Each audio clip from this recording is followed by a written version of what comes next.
acompañan en este momento en el Teatro Municipal del Peñol. Queremos darles la bienvenida a los diferentes encuentros del segundo Encuentro Nacional de Narrativas que desarrollamos en el municipio del Peñol los días 27, 28 y 29 de julio. El Encuentro Nacional de Narrativas en el municipio del Peñol es una gran oportunidad para reunirnos y encontrarnos en estos espacios de literatura, palabras, expresiones artísticas, música, conversaciones entre amigos y que nos llevan a recordar la oralidad y tradición de nuestros antepasados, pero también a reconocer el gran trabajo que realizan las nuevas generaciones. El Peñol es tierra de grandes poetas, escritores, filósofos, historiadores, cuentistas, músicos, productores audiovisuales, fotógrafos, oradores y muchas otras personas que a través de las ciencias y profesiones se destacan, jóvenes y adultos que hoy ponen en alto el nombre de este municipio. Durante este segundo encuentro, EnCUNA trae consigo una diversa programación para convocar a diferentes públicos.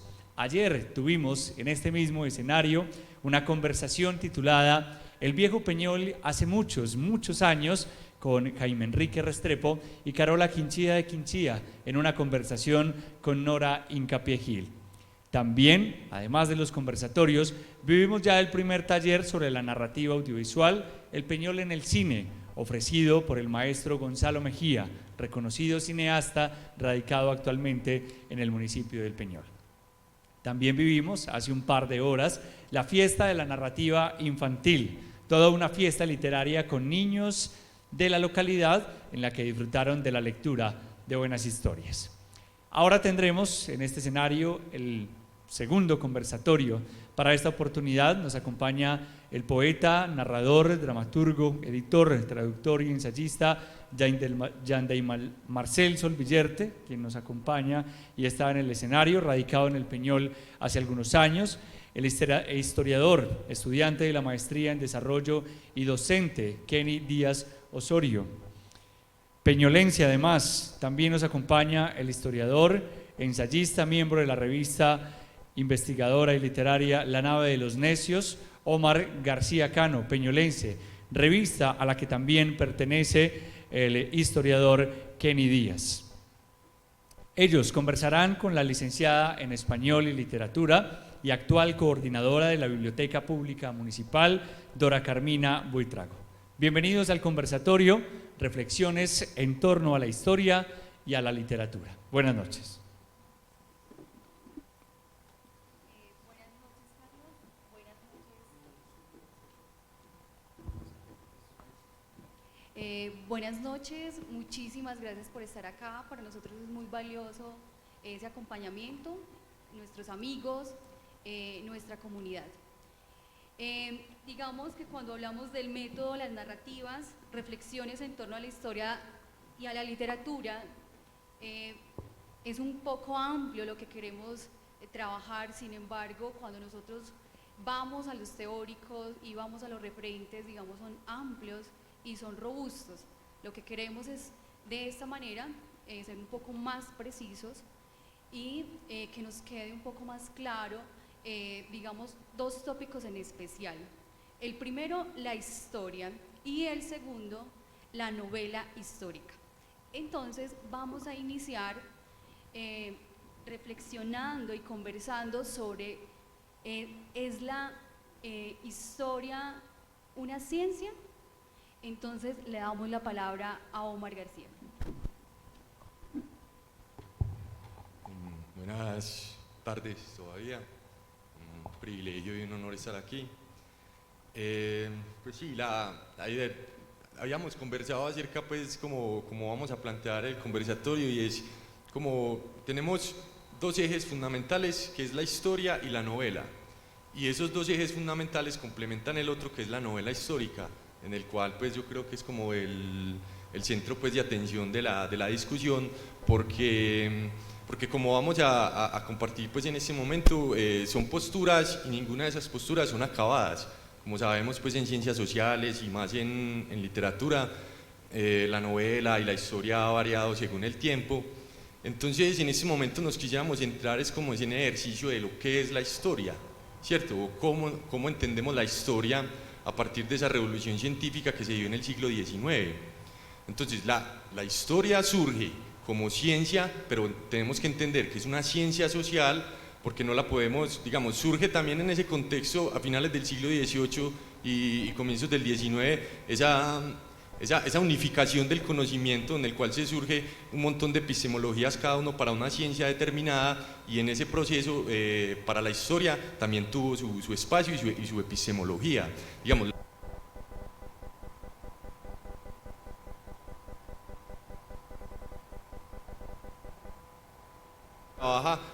utiliza como herramienta el pasado, pero el pasado no existe.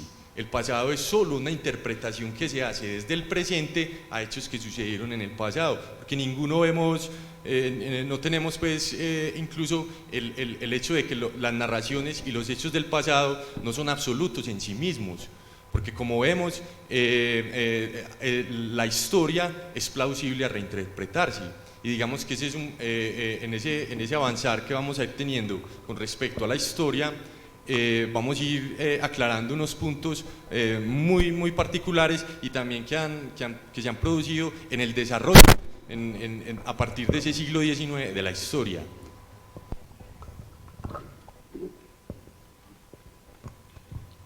Bueno, buenas noches. Agradecerle a Pedro Valencia por la invitación, a Dora y obviamente a ustedes por participar de este encuentro. Continuando en la línea de lo que nos plantea Omar, plantear que la historia es una ciencia, uno diría, sí, es una ciencia en cuanto tiene un método. Recordemos que el tema del método o lo que conocemos como las bases científicas parten de los pasos de la investigación y de un proceso científico que es demostrativo, en el caso, por ejemplo, de las ciencias naturales propiamente. Entonces ahí entra el debate de plantear si la historia es una ciencia. Bueno, desde la academia se dice que es una disciplina más que una ciencia, en el sentido que o como lo plantearía Marx, la sociedad no se puede poner en un tubo de ensayo, es decir, la sociedad no obedece, por ejemplo, como obedecen, por ejemplo, las leyes físicas o las leyes de la termodinámica. Entonces, en ese sentido se ha planteado más la historia como un asunto disciplinar. Obviamente tiene una rigurosidad y un asunto de método que busca desentrañar esos acontecimientos del pasado con la idea de que nos permita dar una interpretación del camino que hemos seguido, ¿cierto? Del recorrido que ha tenido la humanidad a lo largo del tiempo. Entonces, ahí valdría la pena también entonces hacer la reflexión de qué es el tiempo histórico. Podríamos decir entonces que básicamente para la Academia Europea se plantean procesos de larga, mediana y corta duración, entendiéndolo pues como por procesos de siglos. Estamos hablando de procesos de larga duración. Un ejemplo claro de ello sería, por ejemplo, la conquista del Imperio Romano de Europa. Es un proceso que podríamos llamar un proceso de larga duración. Un proceso de mediana duración, podríamos hablar de lo que son las revoluciones, ¿cierto? Ya hablando de procesos de corta duración, podría uno plantear asuntos muy específicos de la historia, o podría plantearse incluso desde la perspectiva de la microhistoria. Teniendo en cuenta de que no solamente es el tiempo, los historiadores también han descuidado mucho o hemos descuidado mucho en nuestro oficio el tema de la espacialidad. Entonces hay que entender la historia desde dos grandes categorías, que serían el tiempo y el espacio. Muchas veces uno va y revisa textos de historia, encuentra que no hay, digamos, una interpretación del espacio que coincida con esos relatos, esos hechos históricos que se plantean. Eso pues como a manera pues de un poco de crítica a lo que es la disciplina histórica. Y bueno, obviamente pues la historia y los acontecimientos del pasado, que muchas veces se nos revelan en el presente, están mediados o están atravesados por la cultura o por las producciones culturales, en el caso por ejemplo de la literatura. Entonces encontraríamos que en la novela hay un distintivo o hay una fuerte tendencia a plantear también esas dos categorías, lo que es el tiempo y el espacio, ¿cierto? Entonces plantear que la historia no son solamente pues relatos, pues yo podría contar la historia desde una novela, sino que hay un carácter científico dentro de lo que es la historia, ¿cierto? Más allá de la noción, digamos, artística o estética que se dé dentro de la historia, entendiéndolo pues también como un discurso. Kenny, ahorita que hablas de algunos componentes importantes para ese método historiográfico, de pronto retomando a Mark Brock, que digamos que es uno de los fundamentos que ustedes trabajan, y qué rico que pronto ampliáramos un poco más la mirada, porque se habla de los documentos, se habla de los testigos, se habla de la visión crítica de la historia y de todos esos elementos, digamos, que un historiador debe tener sobre la mesa para poder, digamos, llegar a lo que es la verdad, ¿cierto? Entonces qué rico que de pronto habláramos, o de pronto Omar, de esos elementos tan importantes para el método que utiliza la ciencia, y como les decía, retomando a Omar Brock. Omar, podríamos de pronto ampliar un tema de lo que es, por ejemplo, las fuentes para el historiador, lo que es cotejar las fuentes, y entrar a plantear más que el asunto de la verdad, ¿cierto? Las interpretaciones que se hacen de esa verdad de la historia. Digamos, para retomar esa parte que mencionaba Kenny con respecto a la historia, digamos, la historia surge en el momento mismo que el hombre y la mujer se hacen preguntas. Y como dice Nietzsche, o sea, la desventaja o ventaja que tiene el hombre y la mujer, pues el ser humano, es que puede hacerse preguntas y también puede darse respuestas. Pero esas respuestas, ¿cuál es el criterio acerca de lo verdadero? Porque es que en historia tenemos una particularidad. Hay dos fenómenos que aparecen en la historia y que nosotros como historiadores solamente podemos trabajar en uno. O sea, en la historia, o digamos, en la vida cotidiana se habla de lo real, ¿cierto? Pero eso es un criterio que interviene más en lo sociohistórico. Pero hay una cosa que es lo que se dice de lo que pasó. Ahí es donde entramos nosotros los historiadores. Particularmente, yo no sé qué hizo Simón Bolívar, pero sí sé qué escribieron acerca de lo que hizo. Entonces es una gran diferencia. Y entonces a veces la historia se le pone ese epíteto de, es que la historia es la verdad, como vamos a ver en un momento, porque hablamos de verdad histórica, pero ¿por qué no hablamos de verdad artística o de verdad poética?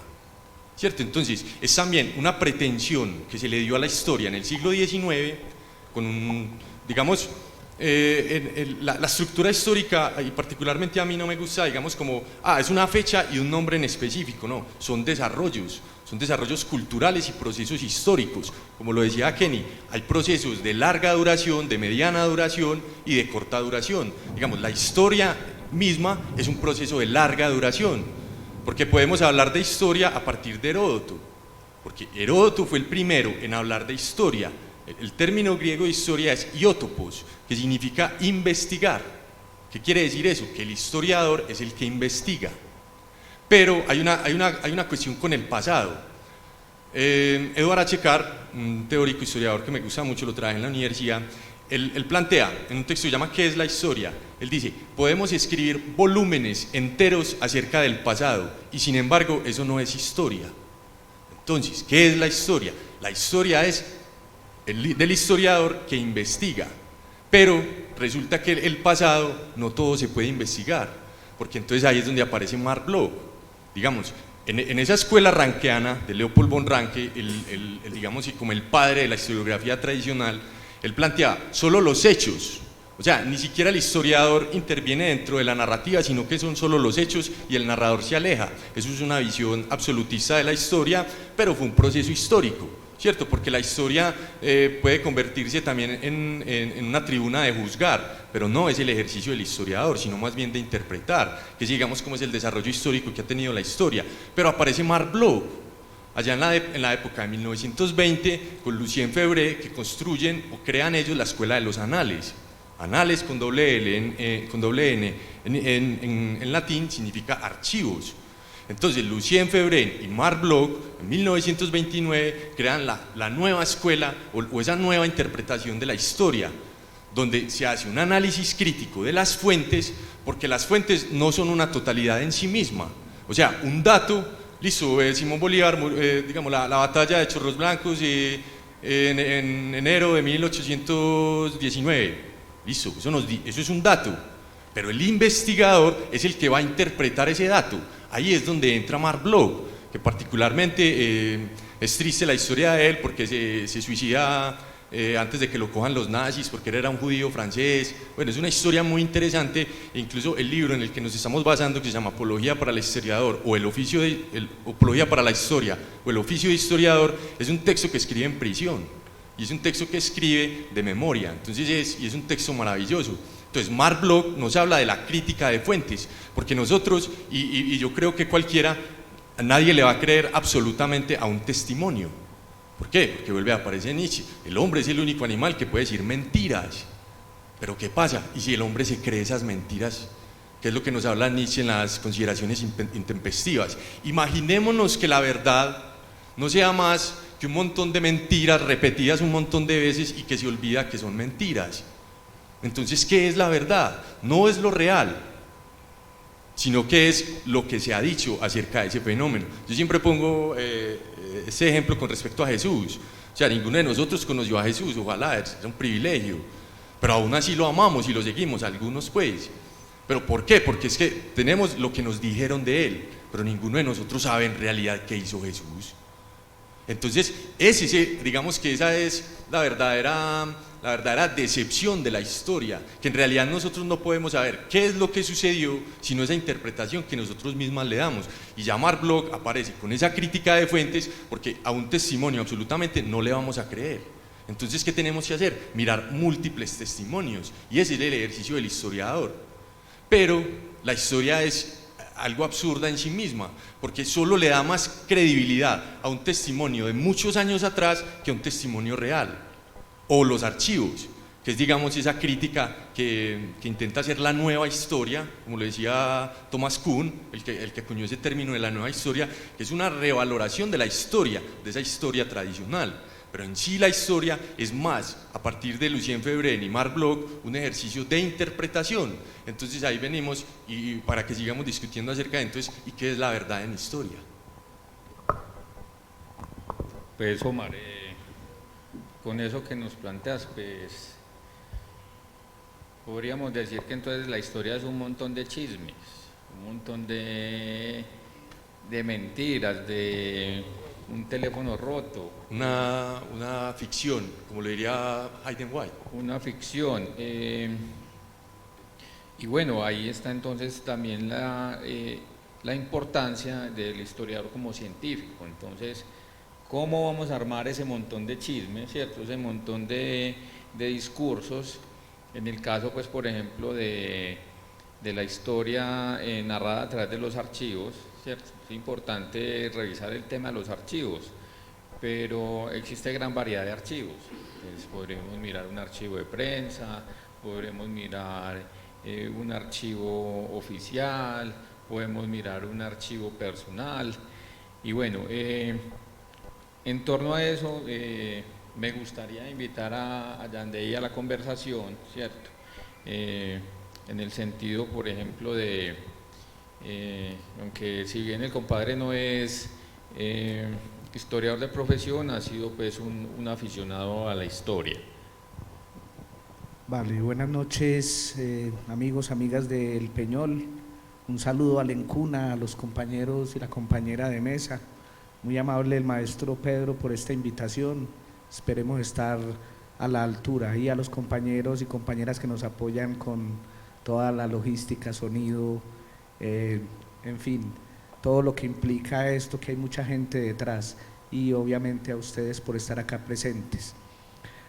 Bueno, con respecto a los temas que se tratan inicialmente, sí, yo soy un aficionado de la historia, un aficionado de también hace un poco más de 20 años leyendo distintos textos, tanto académicos como de otra índole, porque yo sí concibo como literato, mi fortaleza está más en la literatura que el hecho histórico, y mi apoyo ahí en Foucault también es un discurso de verdad, y se emparenta un poco con lo que nos decía Omar. O sea, los discursos de verdad pueden ser modificables dependiendo la época, la generación y la espacialidad, como planteaba Kenny, el lugar desde donde se determine ese discurso de verdad. Voy a poner un ejemplo muy sencillo, ya que Omar retomó el asunto del cristianismo. ¿Qué fuentes verdaderas hay sobre el cristianismo antes del siglo IV? Por ejemplo, esa discursividad de la cual luego se volvió historia empezó por una oralidad también, sin duda, y en mi caso, pues como literato lo reitero, la oralidad y el testimonio sí tienen mucho poder. O sea, ¿de dónde nos vino toda la tradición homérica? Que por cierto no es un autor, sino toda una tradición condensada bajo un nombre, sino a partir de la tradición oral, ¿cierto? De los cantos, de los aedos, de todas esas formas que la épica construyó como un universo para una nación que se está forjando. Digamos, son lo que llama el maestro Hernando Valencia Villa, son los mitos fundacionales. Todos los pueblos requieren de mitos fundacionales, así estén o no estén cercanos a eso que se llamaba lo real, aunque esperemos no entrar en esas márgenes de Lacan en cuanto a lo real, sino que apliquémoslo como un poco más al tema histórico. Entonces sí hay que analizar que ya la historia como disciplina, que hace parte a su vez de las ciencias sociales, digamos como la madre que está ahí abarcando otros elementos, la sociología, la antropología, la arqueología misma, la economía, que tantas veces se quiere pasar al lado de las ciencias exactas y el mercado se le cae y le dice: no, ustedes no son gurús de la economía, no se puede predecir, porque como bien lo decía Kenny al inicio, ¿qué sucede? Es el ser humano sobre lo que la historia y las ciencias sociales está trabajando, y el ser humano es maleable, como bien lo decía Montaigne en ese fragmento que cita Barbajakov: el hombre es cosa vana, variable y ondeante. Entonces, en esa medida de que se varía y que hay esa ondulación también de la naturaleza humana, es difícil también decir es de esta manera o es de aquella otra. Al analizarnos incluso sobre un hecho cualquiera que haya acontecido esta mañana, podemos estar 3 personas, voy a poner un ejemplo para nada agradable, un accidente de tránsito. 3 personas podemos estar observando el mismo acontecimiento, pero desde perspectivas distintas, ¿sí? Y ahí nos entraría también que es la mirada de quien está observando la que va a determinar ese discurso de verdad, para volver a lo que planteaba al inicio. Pienso también que es más una disciplina que se basa en las fuentes, y quizá las fuentes no son solo las primarias, que son las más fundamentales, pero en una discusión que teníamos en estos días preparando la charla, también el archivo es maleable, ¿cierto? El archivo también se puede manipular y se puede falsificar, ¿cierto? El gran palincesto de la historia de algún modo se recrea con intencionalidades de poder. Bueno, yo sí quisiera preguntar, ir un poquito más allá, porque hemos abordado un poco también a Marc Bloch, pronto a Paul Ricoeur, y también nos hemos preguntado un poco sobre esa gran diferencia entre lo que es la memoria y lo que es la historia, que a veces las tendemos pues como a confundir, ¿cierto? Entonces qué rico como también ahondar un poquito entre esa gran diferenciación entre memoria e historia, y de pronto nombrar, digamos, otra corriente histórica que sería importante que la tomáramos en cuenta. Ya sabemos que Marc Bloch nos da unas puntadas muy finas sobre la investigación y sobre la historiografía, y qué rico pues poder entonces trabajar un poquito sobre lo que es esa gran diferenciación entre memoria e historia. No sé si Omar quiera ahondar un poquito en Sí, esa yo quisiera tomar primero algo que mencionó Yandey y que me parece fundamental, es con respecto, Yandey menciona, por ejemplo, la tradición homérica, ¿cierto? Entonces, muchos nos preguntamos, bueno, si la historia surgió en el siglo XIX, entonces antes, ¿qué se escribía? Entonces, resulta de que antes no había como esa separación tan radical entre historia y digamos, literatura. Digamos, esa primera discusión la zanjó Aristóteles en el libro de la Poética, en el capítulo 9, cuando hace esa gran diferencia entre lo que es la historia y lo que es la poética, ¿cierto? La historia cuenta lo que sucedió, más la poesía cuenta lo que debería suceder. En ese aspecto, la poesía es mucho más filosófica que la historia, pero también recalca, finalizando el capítulo, Aristóteles, que un poeta puede escribir acerca de hechos ocurridos y sin embargo no deja de ser poeta, porque el poeta no es tanto una cuestión de métrica, sino que es más una cuestión de argumentos. Entonces digamos que en el siglo XIX, digamos, a partir de la tradición homérica hasta el siglo XIX no había una gran diferencia entre literatura e historia, porque si leemos a Heródoto, a Homero, a Plutarco, a Dion Casio, hasta la misma historia augusta, que bien problemática que es, por ejemplo, para la novela histórica, y que la vamos a mencionar en un momento. O sea, son textos apócrifos, pero que en su momento eran literatura y o historia, y no había una clara diferencia entre ambas, ¿cierto? Si leemos a Heródoto, gran parte de eso es literatura, ¿cierto? Tiene historia, sí, porque hace su ejercicio de investigación, pero es un ejercicio narrativo. Entonces, a partir de esa configuración del siglo XIX es donde empieza esa gran diferencia que, digamos, en un momento vamos a intentar como acercarnos, que es lo que pretende la novela histórica. Pero entonces, retomando lo que mencionaba ahora, o sea, esa gran diferencia entre historia y memoria es la siguiente: la historia es una construcción, pero que intenta reconstruir un pasado no vivido. La memoria, y la particularidad de la memoria, es que es un ejercicio de vivenciar. Por ejemplo, el ejercicio que tuvieron aquí con ese par de mayores, que me parece una cosa hermosísima, lo vi por YouTube, por Facebook. Lo que hicieron el señor Restrepo y doña Carola Quinchía fue un ejercicio de memoria, porque estos señores no se leyeron ningún libro como lo hicimos nosotros para venir a compartirles estas experiencias. Ellos lo que hicieron fue contar lo que ellos vivieron, y eso es la memoria. Sino que entonces en historia, como les digo, el tiempo tiene un valor trascendental. El hecho de como, y es hasta curioso, porque y ahora están muy en boga lo que es la memoria oral, ¿cierto? Muchas diferentes fuentes para el investigador, pues para el historiador, pero resulta que esa historia tradicional solo ve en los archivos y en archivos oficiales el elemento para hacer la investigación. Entonces, por ejemplo, es problemático. A mí que me gusta la historia de la esclavitud en Colombia, yo que he trabajado los cimarrones, o sea, usted encuentra archivos y muchos, pero todos son escritos por españoles. Entonces los trata de sinvergüenzas, de animales que no tienen alma, que son zánganos. O sea, entonces, dígame, ¿con qué criterio un historiador va a empezar a investigar sobre los negros en Colombia si todo lo que dicen los españoles son cosas horribles? Entonces ahí retomo la crítica de fuentes que debe hacer el historiador. Entonces, para retomarlo de la memoria es una cuestión vivida, ¿cierto? Que tiene que ser no muchas generaciones. Por ejemplo, le estoy diciendo, estamos cumpliendo 45 años del Peñol de inundación, o sea, estamos en un proceso de transición. Miren los señores que estuvieron ayer acá, son personas muy mayores. Cuando ellos se mueran, cuando ya no esté esa memoria oral, la memoria va a desaparecer y lo que va a quedar es la historia.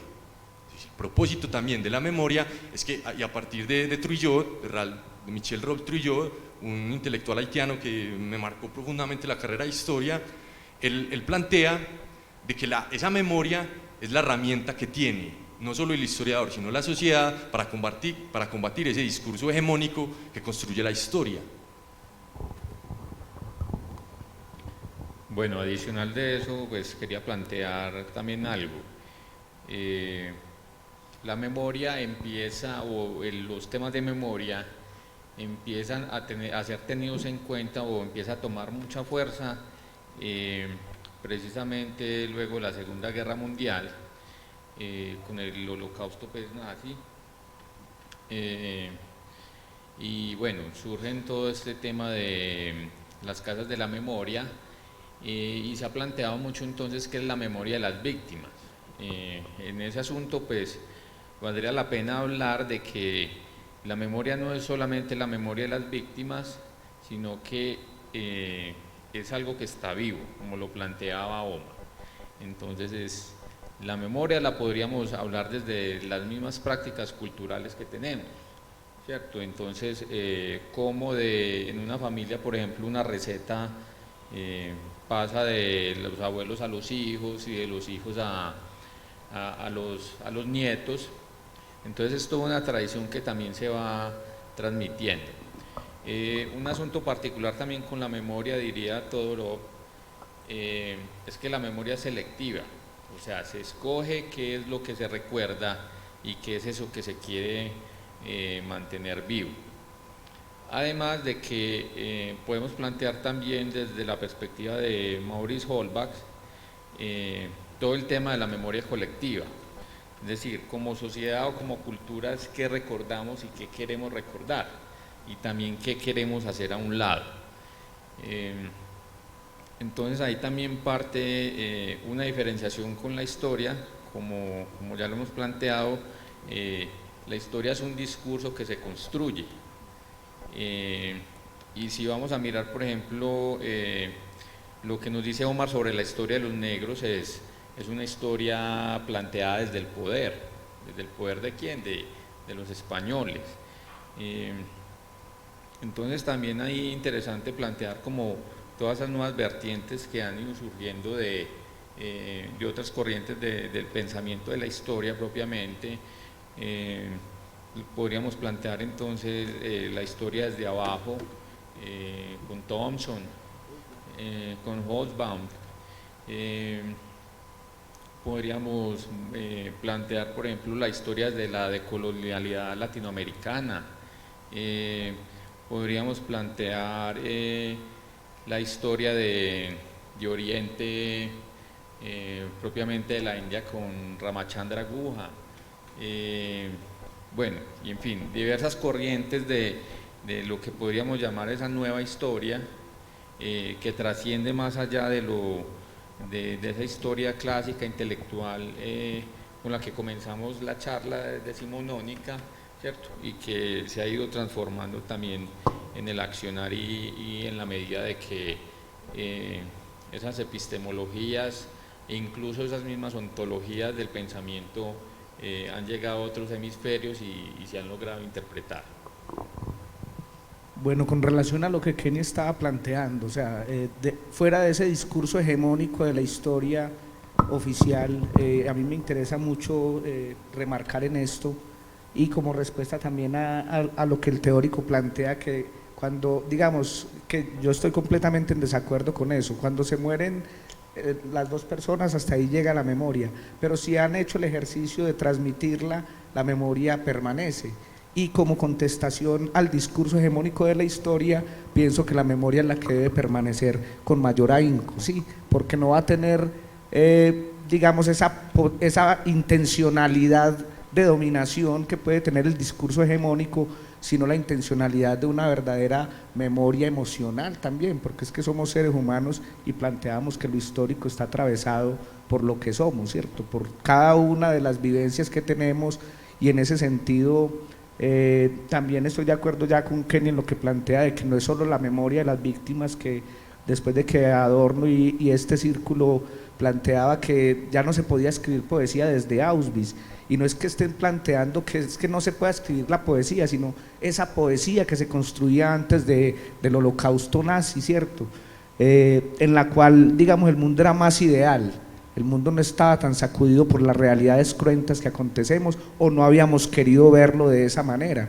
Es una guerra que nos entregó a más de 100 millones de personas muertas y que le siguió a su vez la peste, pues en la cual el mundo empieza también perdón, ahí lo confundí con la Primera Guerra Mundial, pero bueno, podríamos llamar que es la peste también bélica de la que yo concibo que es la Tercera Guerra Mundial, que fue la Guerra Fría, ¿cierto? La gente habla de una segunda y que cuando vendrá la tercera, esa ya pasó, ¿cierto? Fue la Guerra Fría que se volatilizó en tantos lugares. A lo que iba precisamente era que esa memoria que contiene la humanidad como contrarrespuesta al discurso hegemónico fue muy valiosa, por ejemplo, rescatada por la escuela subalterna india, que tú nombraste a Guha, están Chakrabarti, y ellos en el año de 1982 empezaron a hacer un proceso también de deconstrucción de lo que llamó Guha mismo, o sea, la política de las élites y la política del pueblo. Entonces, esa política de las élites india, todo el discurso que soltaba era a favor del colonialismo inglés, incluso posterior a la independencia de la India. Las élites todavía estaban allá pensando en lo bien que les iba en su trato con los ingleses, y esa India que termina fraccionada entre India y Pakistán después de toda la intervención europea también a su favor, pues a favor de esa desmembración, va a empezar a luchar también desde esa visión popular de cuál es la verdadera historia o la tradición histórica del pueblo indio. Y me parece muy valioso que no solo pues ellos, Kenneth cita también a la escuela desde abajo, y en América Latina que se retome el discurso de la decolonialidad, ¿cierto? Los discursos decoloniales sin duda son hoy día como la punta de lanza, pero que tampoco son la panacea, porque a veces se quedan también en la discursividad y evitan un elemento que yo considero que es muy importante en rescatar la memoria, que es la etnografía. Sí, que pudiéramos también, la nueva historia colombiana se dio cuenta, pienso yo que tardíamente, que eran elementos necesarios también como fuentes válidas para ejercer un nuevo discurso de la historia. En eso también apoyaría a Yandey en el sentido de que nosotros mismos nos encargamos de darle más fuerza a los intelectuales extranjeros que a nuestros propios intelectuales. Plantear, por ejemplo, los trabajos de Fals Borda en Colombia, los trabajos de Aníbal Quijano, bueno, y la lista sería larguísima de los intelectuales latinoamericanos que, si bien han sido creados y estudiados en el pensamiento europeo, finalmente lograron llegar a una interpretación o una aproximación de lo que es Latinoamérica dentro de toda su complejidad, porque el caso, por ejemplo, de la India no es solamente en la India. Pues hace poco acabamos de celebrar el 20 de julio y entonces pues muchos todavía no entendemos que había una facción, por ejemplo, realista, que quería seguir siendo adepta a Fernando VII, ¿cierto? Así él estuviera secuestrado por Napoleón, con la idea también de sostener todos los intereses particulares de la élite, y eso lo refleja la política colombiana aún. Es que justamente la Constitución de 1811, la de marzo, la de Jorge Tadeo Lozano, todavía tiene al rey Fernando VII como soberano. Es la Constitución de Tunja, la cual pues está Camilo Torres y Tenorio a la cabeza de ella, en la que por primera ocasión aparece el pueblo como soberano y no el rey, ¿sí? Y de ahí entra esa discusión que yo jamás he entendido por qué se le llama la patria boba, pues como si ningún país hubiera tenido guerras civiles. Es una guerra civil continuada, o sea, la llamada guerra de independencia desde cierta perspectiva, y me apoyo de nuevo en el maestro Hernando Valencia Villa, a quien me parece que es muy imperativo leerlo en estos tiempos, sobre todo pues con el tema colombiano.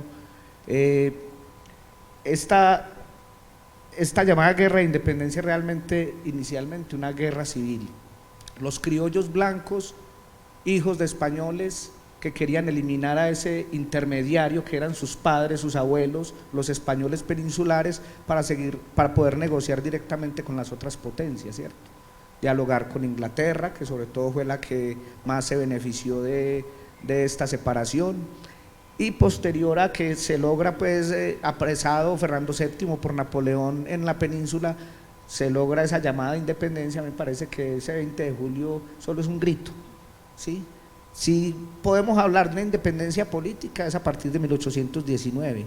1810 es un conato revolucionario para eliminar a ese intermediario que es el gobierno de la metrópoli, y se pasa posteriormente a esa pugna ya que va a zanjar casi todo el siglo XIX entre federalistas, centralistas, rusonianos y los seguidores de Bentham. Yo creo que es como lo que más va a resurgir en ese siglo XIX, y también se da a manera de guerras civiles.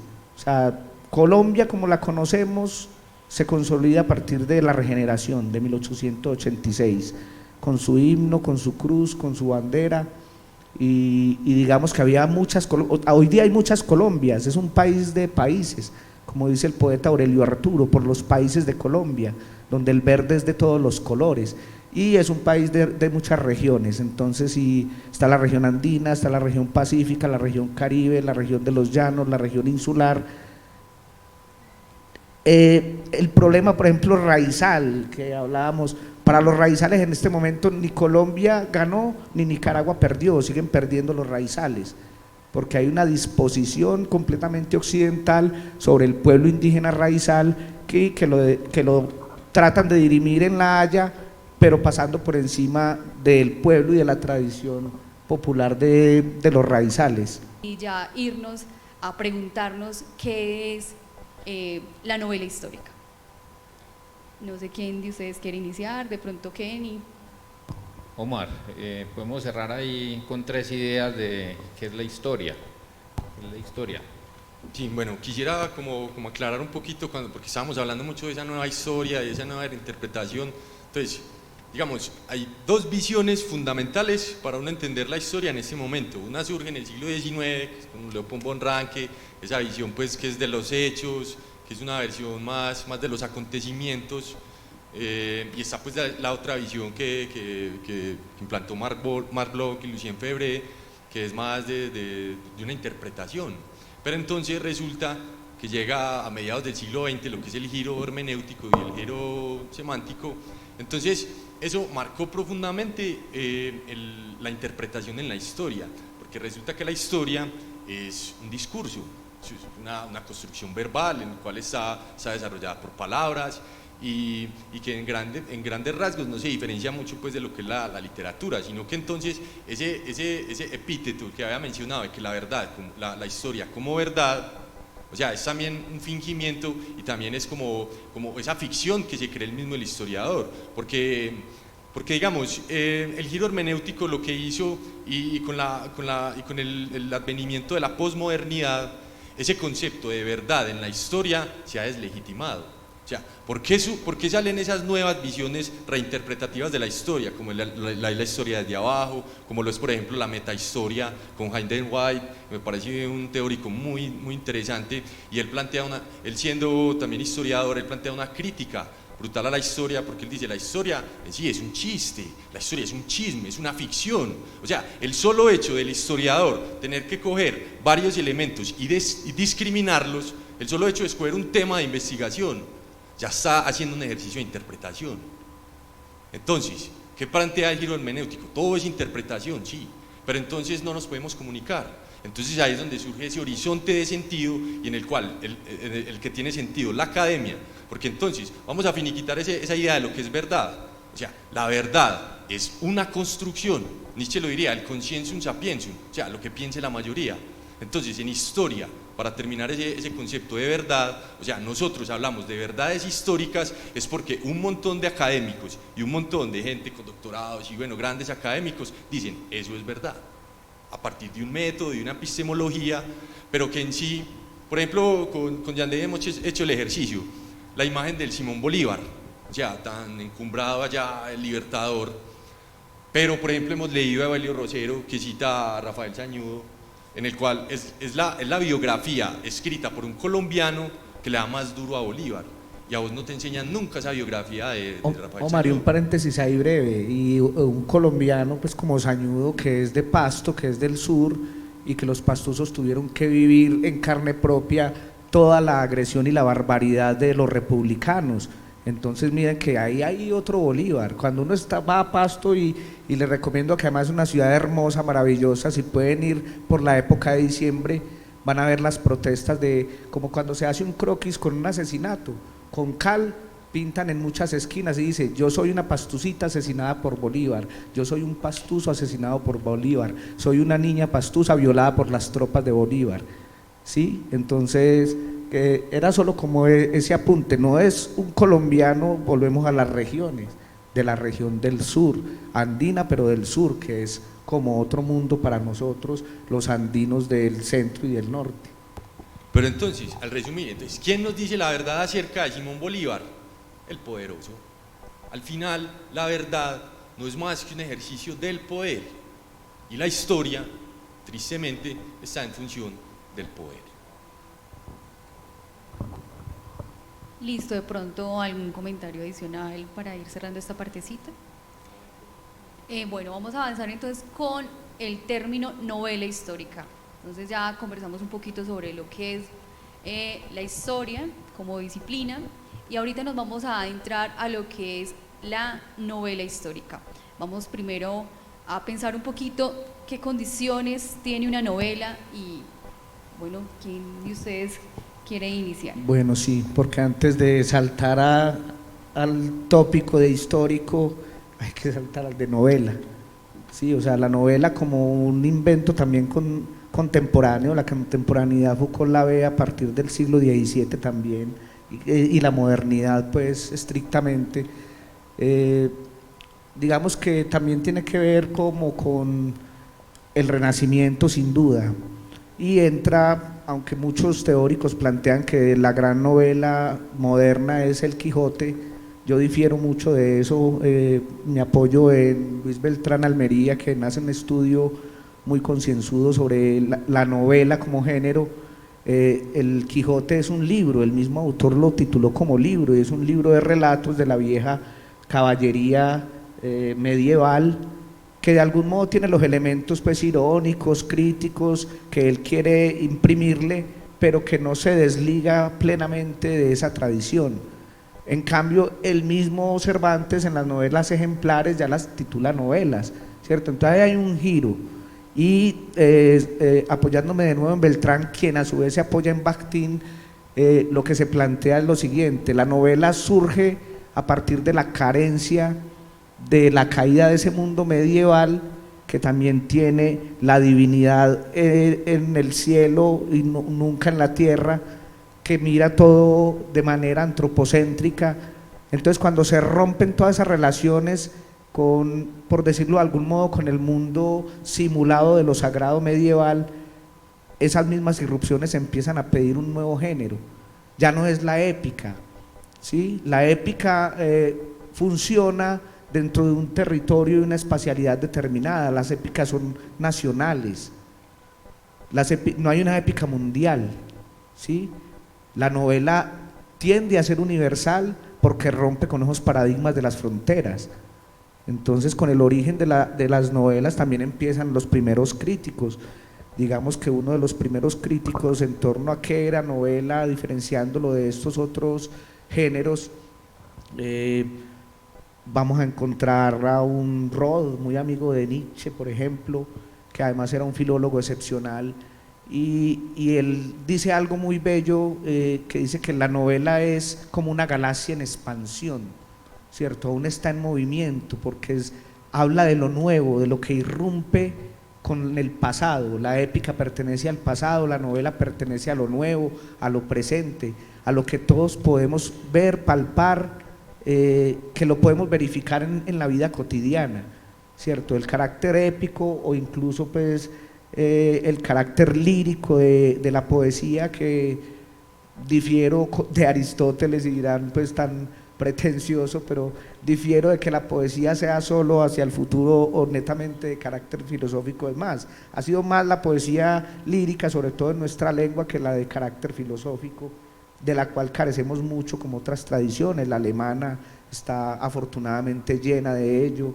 la misma inglesa, la misma poesía española también tiene algunos autores muy valiosos en ese sentido. Pero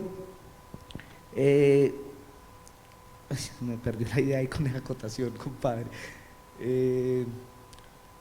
Bueno, entonces es esa irrupción de la novela como lo nuevo que debe ser narrado, que empieza a concebirse en distintos países. Por ejemplo, en Italia es un romance, ¿cierto? En Francia es romance, en la lengua castellana es novela, en la alemana es román. O sea, no hay ni siquiera una voz también que pueda nombrarla en distintas lenguas, como podría suceder con la poesía, como podría suceder con el mismo cuento. De algún modo también es una forma de contestarle al pasado. Vuelvo a ese punto de decirle que no tiene todas las verdades, todas las razones, y que va más también como a las pasiones humanas y al divertimento de lo humano, dejando a la divinidad, digamos, allá en su palco, y empieza a cuestionarse más por lo que vivimos nosotros. O sea, es como un inicio de lo que puede ser la novela hasta ya el siglo XVII, XVIII, donde se empieza a consolidar el género como tal. Sí, es, digamos, el siglo XIX es el siglo de la novela por antonomasia, ¿cierto? Particularmente también es el siglo de la historia, el siglo de las ciencias sociales. Pero hay una cuestión con la novela. Por ejemplo, Bakhtin decía que la novela es una configuración social, ¿cierto? Es producto de una cultura. Entonces, podemos hablar como en la antigüedad desde la epopeya, desde la lírica, y se podemos entender como ese ejercicio de poiesis. Entonces en ese momento y desde esa época se puede hablar que una novela, sino que, digamos, a partir del siglo XIX es donde se empieza a construir como esa teoría fuerte de la novela, ¿cierto? Porque, digamos, en cada periodo se tenía como esa concepción diferente de la novela. Yandell hablaba, por ejemplo, de lo que eran las novelas en el mundo medieval, que eran llamados libros, y que eran, en estricto sensu, como la entendemos ahora, eran libros extensos y de ficción. Por ejemplo, los que hemos ya leído El Quijote, pues ya vemos que Amadís de Gaula es tal vez el libro que más cita Alonso Quijano en su demencia, ¿cierto? Entonces, incluso leía yo que posiblemente Cervantes en un inicio concibió al Quijote como una novela. Entiéndase novela, en el finales del siglo XVI y comienzos del siglo XVII se entendía novela como un cuento corto.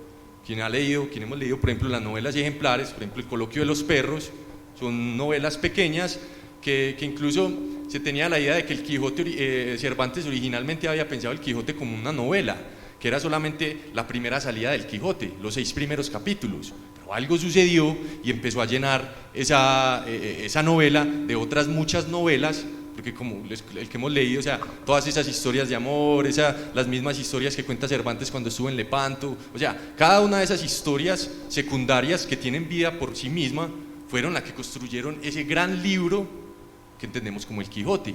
Pero en su momento, y Almería, que también lo leí, él decía, o sea, posiblemente la profesión original de Cervantes era ser novelista, y no es adrede que haya llamado a sus novelas ejemplares. O sea, cada novela es un ejemplo, y tenía también una particularidad.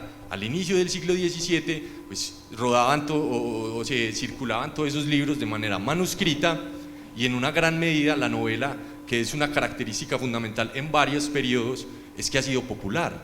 Por ejemplo, las novelas en el siglo XVII eran leídas en voz alta.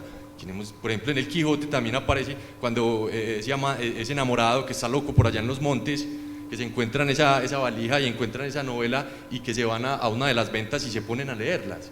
O sea, eso en sí es una novela dentro de una novela que convirtió un libro que se llama El Quijote.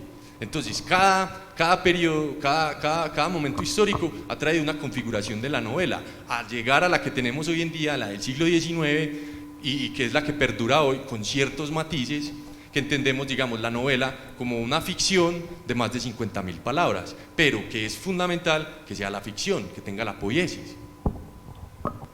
Perfecto. Sabemos entonces que esa configuración de la novela está muy determinada por el tiempo. Sabemos que las novelas del siglo XVI y ahorita las novelas que tenemos en el siglo XX son muy distintas, ¿cierto? Siglo XXI. XXI, perdón. Entonces, qué bueno que de pronto nos adentremos o nos cuestionemos un poquito sobre esas grandes diferencias marcadas también por el tema histórico, para que ya demos entonces una puntada muy directa a lo que es entonces esa novela histórica, cómo se va configurando de la mano también como de esos momentos o esas épocas históricas. Bueno, yo ahí volvería al tema de la historia, ¿cierto? Por ejemplo, Omar, ahora que mencionaba a Heródoto, si tú vas y lees las guerras del Peloponeso, se conoce pues como un libro de historia, pero finalmente uno encuentra es más una novela, una historia, una ficción, un relato que hay allí puesto en esta obra. Y bueno, demos un salto a la literatura colombiana. Algo que planteábamos en nuestras charlas previas era entonces, por ejemplo, el tema de las cifras que utilizó García Márquez para la masacre de las bananeras. Entonces, ahí volvemos al tema. Oficialmente dicen que son 9 muertos. García Márquez dice que son más de 3.000. Y hay testimonios que dicen que son alrededor de 1.000 muertos allí. Entonces, en ese sentido, vemos que dentro de la novela y la historia se encuentran también puestas esas ficciones, ¿cierto? Y que de acuerdo a la época o a lo que quiera narrar quien construye ese discurso, se verá ahí representado.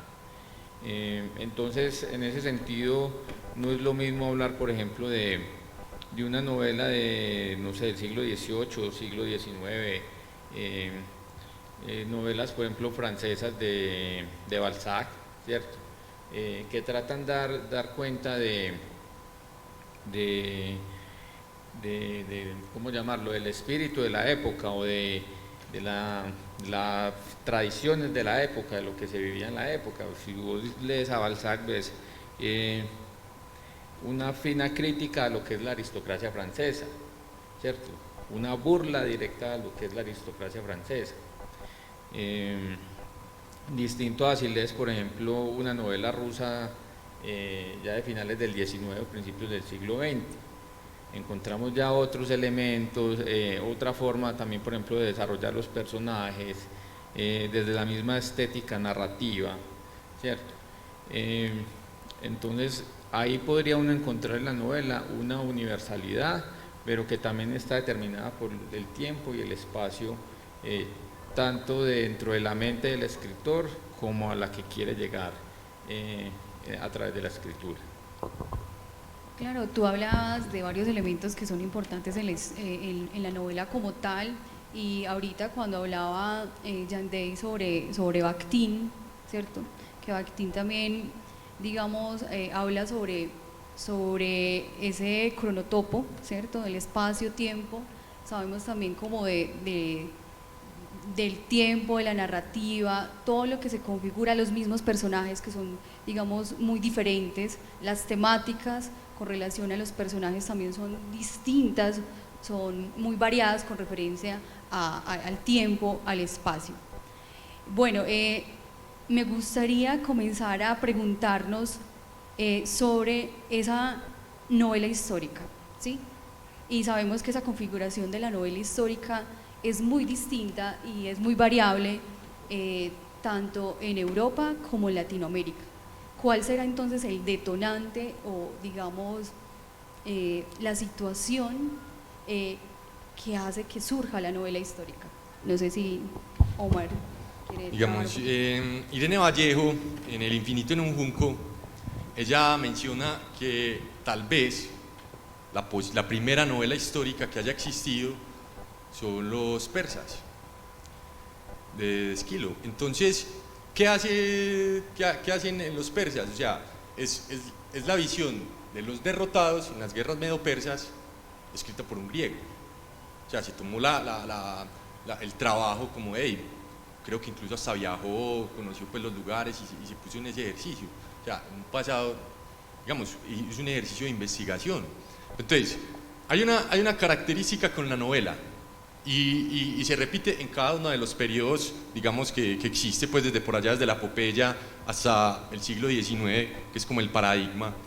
Y es que si algo caracteriza a la novela es que es ficción, pues tiene ficción, tiene poiesis, pero esa poiesis está fundamentada también en la mimesis, o sea, es un punto de referencia y ese punto de referencia es la propia existencia del autor. O sea, y no podemos alejarnos de esa esfera común que nos une como seres humanos. Entonces, tal vez esa cuestión que plantea Aristóteles de lo verosímil resulta también de esa mimesis, porque si existió, es algo verosímil. Y si se escribe de esa manera, es porque es posible.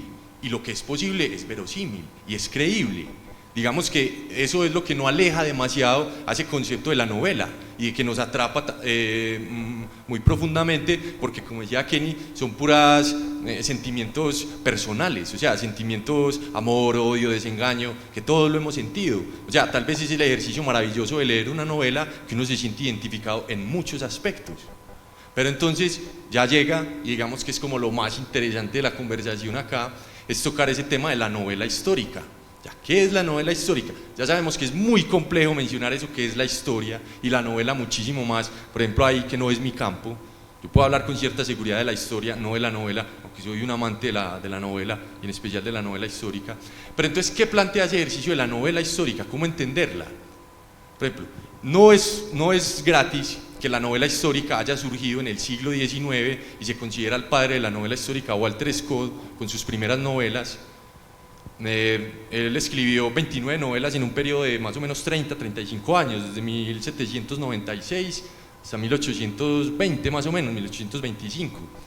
Entonces se considera a Walter Scott el padre de la novela histórica, pero por algo fundamental, que por 2000 años nadie se puso a preguntar así de una manera rigurosa por la conceptualización de la historia.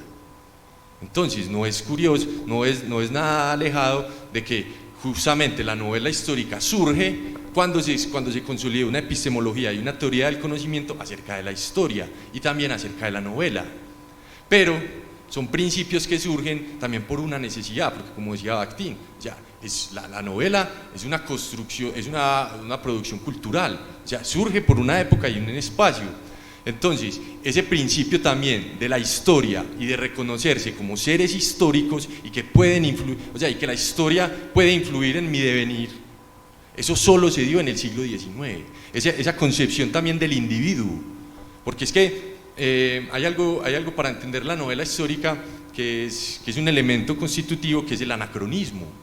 O sea, es elemento estricto y una novela histórica que tenga un anacronismo, porque se supone que si estamos hablando de novela histórica, por ejemplo para George Lucas, que digamos que ahí es importante partir de ese autor, que tiene muchos más argumentos acerca de él, porque él es un marxista, pero es inevitable mencionar a George Lucas en un texto de 1936 acerca de la novela histórica. ¿Por qué tiene esa relevancia? Tiene todo un montón de, no errores, sino digamos de una interpretación marxista de la historia, donde todavía él no había leído a Mark Bloch y todas esas cosas, pero es fundamental empezar a analizar a George Lucas porque fue el primero en que empezó a conceptualizar la idea de novela histórica. Incluso él ponía un condicionamiento, tiene que ser por ahí 50 años de distancia en el tiempo, porque si no, entonces ya estaríamos hablando de memoria, y que es algo discutible, que hemos planteado con Jan Day, que es problemático. Pero entonces, ¿qué características tiene esa novela histórica si es ya de por sí complejo delimitar los términos de novela e historia?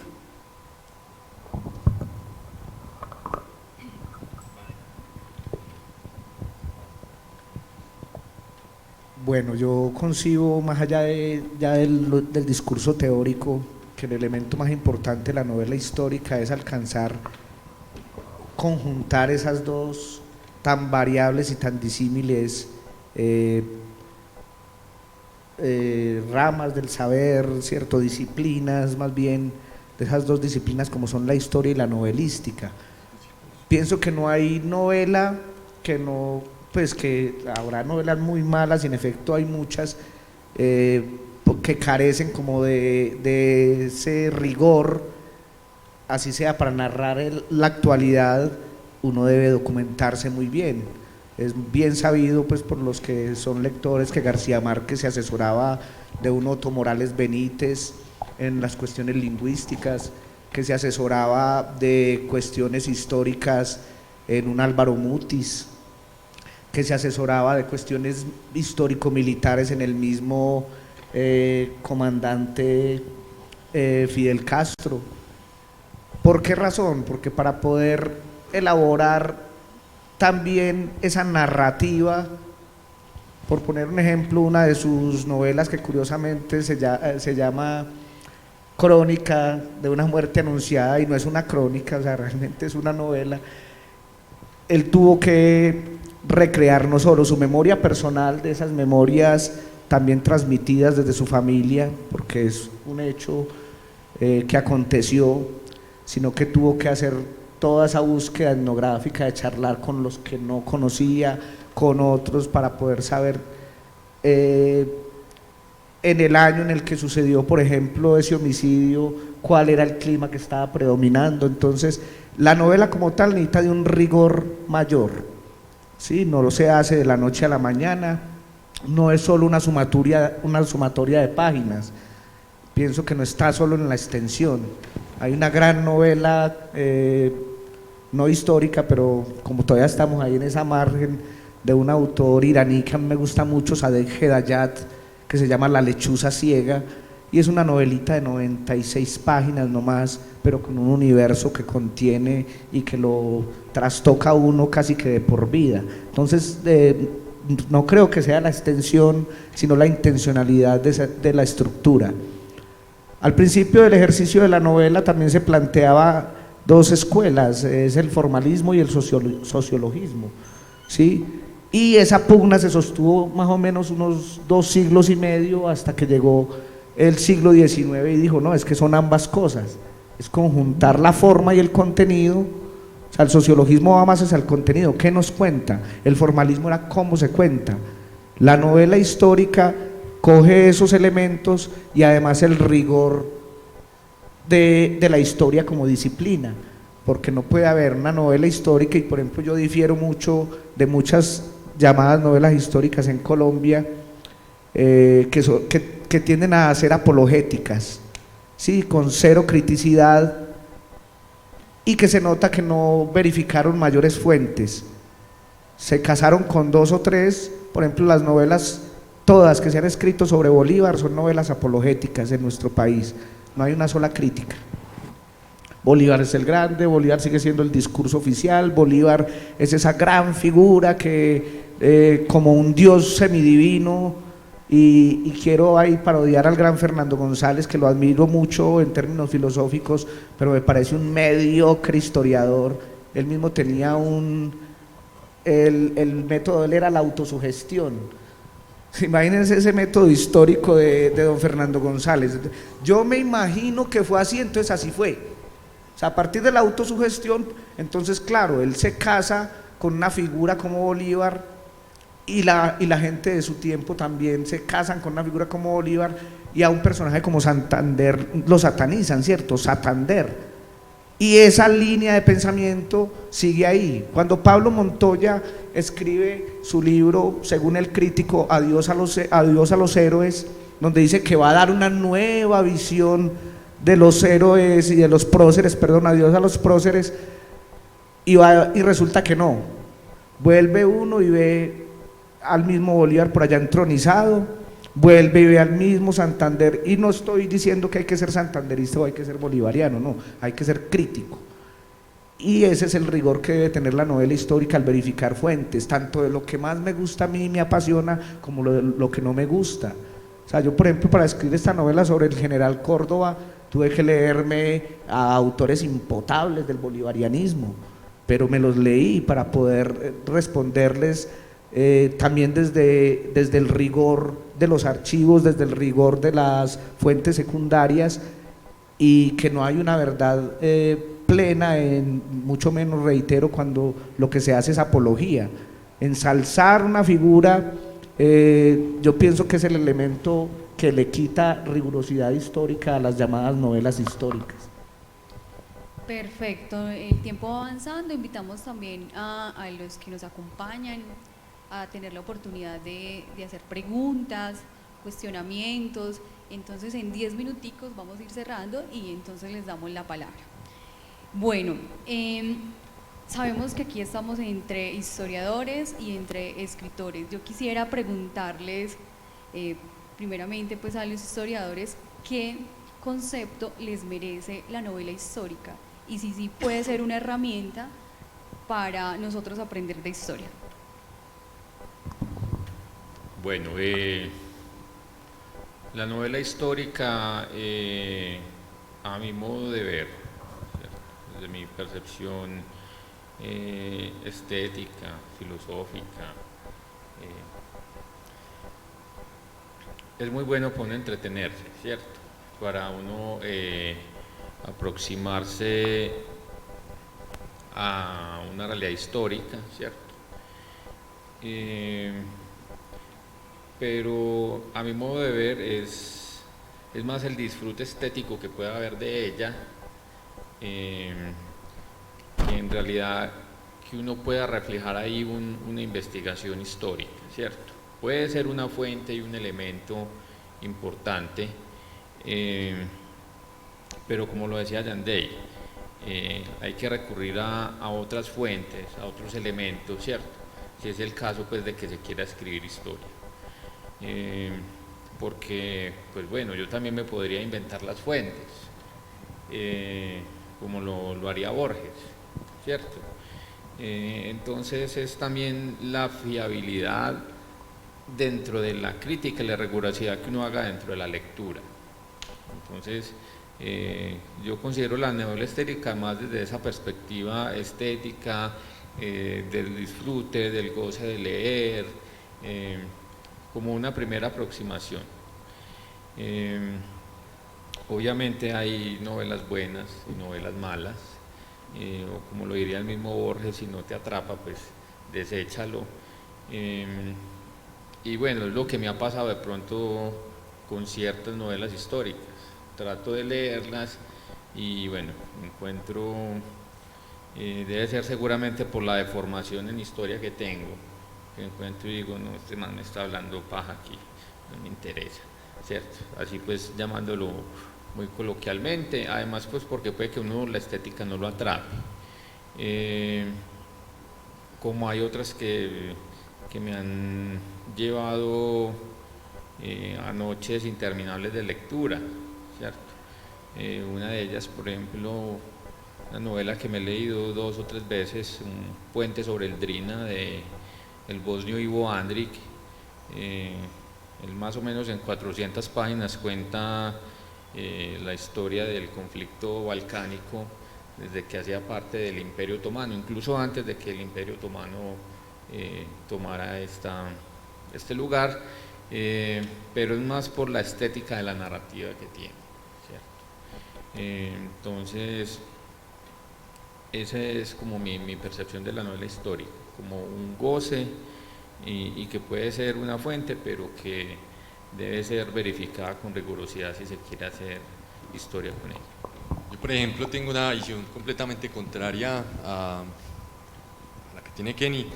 Para mí, pues obviamente debe existir una rigurosidad en la novela histórica, porque, como les dije en un inicio, ya para ser histórico tiene que haber investigación, sino que también hay una cuestión con la novela, que es que, o sea, toda novela es histórica, porque es escrito en un tiempo y en un espacio determinado, así sea el presente. Pero entonces lector, o sea, escribimos una novela hoy, pero los lectores dentro de 50 años, pues nos pueden interpretar como una novela histórica, ¿no? ¿Cierto? Pero entonces, eso es lo que dice también Bakhtin, el peligro de lo que hoy día se llama autoficción, ¿cierto? no, eso es otra cierto... cosa, Yandey, porque digamos que la ficción, O sea, es requisito fundamental de esa novela. Y entonces recuerdo las discusiones previas, por ejemplo, con don Pedro, cuando hablamos de la novela, y él decía, no, pero es que si el autor me dice una cosa que no es, eso ya no es histórico. Digamos que esa es la ventaja que tiene el literato, a diferencia del historiador. Por ejemplo, para mí, tengo un paradigma fundamental, y Yandel lo sabe, que es Santiago Posteguillo. Para mí, Santiago Posteguillo es el mejor escritor. En el último lustro de mi vida, es el escritor que siempre he querido leer. Y escribe lo que yo quiero leer. Que digamos que esa es lo he escuchado varias veces pues, en videos, y él dice, o sea, yo siempre quería escribir un libro, pero que yo quisiera leerlo, o sea, lo que yo quería leer. Entonces, Posteguillo lo que hace es un gran análisis histórico, pero hay cosas que la historia no puede decirte. Les pongo un ejemplo, en su primera trilogía, la de Escipión el Africano, la de Publio Cornelio Escipión, el gran enemigo de Aníbal, gira esa novela en torno pues a Escipión. Entonces Posteguillo pone a hablar en su lecho de matrimonio a Publio Cornelio Escipión y a Emilia Tercia. O sea, un historiador jamás le va a poder decir eso, porque ¿qué le decía Escipión mientras le estaba quitando la ropa a su esposa? Es un historiador, no lo sabe, por literato sí lo puede decir. Está diciendo, sí, es la ficción, pero nos está llenando, digamos, de una manera coherente y a partir de esa investigación, porque por ejemplo, les pongo otro caso, ese lo leí hace poco, Los asesinos del emperador, que es la trilogía sobre Trajano, Marco Vulpio Trajano, el asesinato de Domiciano, en el 98 después de Cristo. O sea, toda la historia oficial no se tiene una certeza de quién definitivamente asesinó a Trajano. No, la historia no te dice eso, pero Posteguillo, a partir de una investigación, asume una postura. No les voy a contar quién para no dañarles pues la historia, que es maravillosa, y don Pedro que la está leyendo. Para no hacer, y ni mucho menos, y ojalá pues y sea una cuñita para que lean a Posteguillo a ver si tengo con quién compartir esas reflexiones tan bacanas. Entonces, ¿qué hace Posteguillo? O sea, asume una postura, o sea, hace una poiesis, pero a partir de una investigación. Entonces, si un literato hace solo un ejercicio de historia, entonces ¿dónde queda la ficción? ¿Dónde queda la literatura? ¿Dónde queda el arte? O sea, lo que plantea la novela histórica es tal vez retomar esa diferencia que planteó Aristóteles entre lo literario y lo histórico. Porque para Ortega y Gasset, la novela histórica es un oxímoron en sí mismo. Porque novela, ficción e historia, que es lo real, no tienen cómo juntarse. No tiene razón de ser, pero tal vez ese sea el valor fundamental de la novela histórica, porque hay una necesidad también de historia, y ese surgir maravilloso de la novela histórica también responde a unas necesidades históricas, ¿cierto? Porque, digamos, y ahí es donde entra mi discrepancia con Kenny, porque yo sí veo en la novela histórica una herramienta maravillosa de difusión del conocimiento. Obviamente no con esa rigurosidad, pero es que a veces también esa rigurosidad del historiador es más una pretensión, porque al igual él está haciendo una interpretación. Pero el solo hecho de escoger un tema de investigación, ya hay discriminación, ya hay una cuestión personal del mismo investigador, y esa visión personal no se puede alejar ni de su visión ni de su obra. Entonces, tal vez ese ejercicio de la novela histórica, y digamos, como lo planteaban ciertos autores, es un ejercicio muy interesante de difusión y más para, digamos, para públicos jóvenes, porque no vamos a poner a leer a un Dion Casio a un pelado de 17 años. Por Dios, si usted quiere aburrir a un muchacho, póngalo a leer eso. Pero entonces, ¿qué tal si vamos a aprender un poquito de historia de Roma leyendo a Posteguillo? Que hoy día toca ponerlos a leer Escondorito para que no se aburran. Bueno, yo pienso que es un asunto de estilo, ¿sí? La historia nos cuenta unas cosas increíbles, pero en un ritmo tan pesaroso, tan difícil, tan desastroso, que uno, porque es terco y masoquista y se le mete horas y escudriña, por ejemplo, ir a un archivo, los que hemos ido a un archivo, eso no es para nada agradable. El primer encuentro con un burócrata allá que te va a decir todo lo que tienes que hacer y que no lo que tienes que hacer. Luego los ácaros con los que te encuentras. De pronto sos tan de malas y te encontrás con un papel que estuvo hecho con plomo o con arsénico que se hicieron, entonces resultas envenenado. O sea, yo pienso que los historiadores son suicidas lentos, que les gusta ir lento hacia su suicidio y que también, como les toca vivir todo ese aburrimiento, quieren aburrir al lector. Entonces, por eso digo la que… venganza del historiador. Sí, yo digo que es la venganza, sí, es la venganza del historiador para con los lectores. Tienen que padecer todo lo que yo padecí para que puedan comprender lo que yo ya comprendí. Y con ello digo pues que es el asunto del estilo, no estoy negando ni el método ni la rigurosidad, y esa es la diferencia con la novela histórica. Y tampoco digo que sea una fuente plenamente fiable por los elementos ficcionales que tiene, por las licencias que se da a la literatura. Cuando Grace escribió el Yo Claudio, los historiadores se le fueron todos lanza en ristre porque su novela no tenía una sola fuente citada, ¿sí? Gore Vidal, por ejemplo, hace todo lo contrario, para evitar que lo muelan como hicieron con Graves. Entonces todas sus novelas tienen bibliografía como si fuera un tratado pues, o una historia pues, hecha con el método.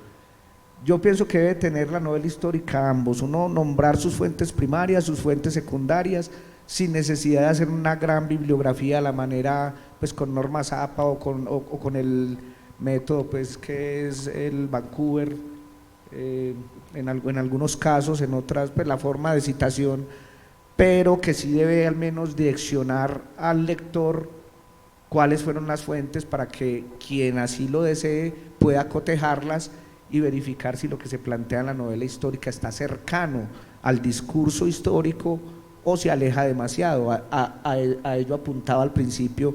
Todas las novelas escritas sobre Bolívar en nuestro país son novelas apologéticas, carecen de criticidad, desde Gabriel García Márquez, William Ospina y todos los que han escrito sobre él carecen de criticidad, se han quedado en el elogio de la figura y creo que les faltó mucha rigurosidad al adentrarse a los archivos, al confrontar las distintas fuentes, y por eso también hay un nuevo resurgir, pienso yo, de la novela histórica latinoamericana. Evelio Rosero, que lo nombramos ahora, Álvaro Miranda con La otra ala del cuervo, y hay un autor que me parece fundamental, que todavía no estará muy visto porque está muy joven, recién tendrá los 40, 41 años, se llama Daniel Ferreira, que tiene una pentalogía sobre Colombia.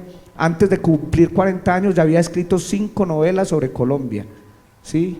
Entonces, y de un rigor, ese muchacho es un genio. Pues yo acá lo voy a decir sin temor a equivocarme, puede ser nuestro próximo premio Nobel por ahí en unos 30 años. Listo, entonces vamos cerrando esta parte con lo que es novela histórica. Invitamos a todos los que quieran hacer preguntas a que lo hagan y los escuchamos.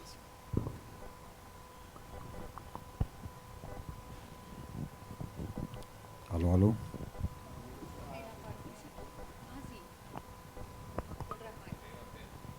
Aló, aló.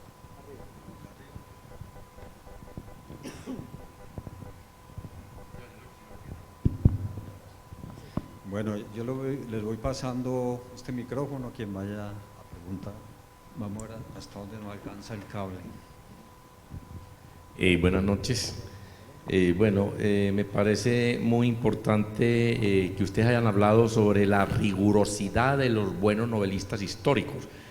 Yo difiero un poquito con lo de García Márquez porque uno lee, por ejemplo, El general en su laberinto y allí uno ve que ese Bolívar fue bajado y lo fue humanizado, el Bolívar flaco, macilento, enfermo, que ya sabía que estaba traicionado, le decían longanizo.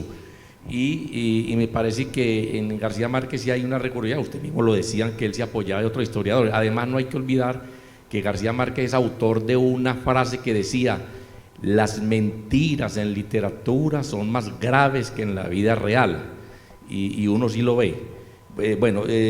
Pues como una acotacióncita y como preguntas, yo tenía muchas preguntas, pero hagamos solo dos.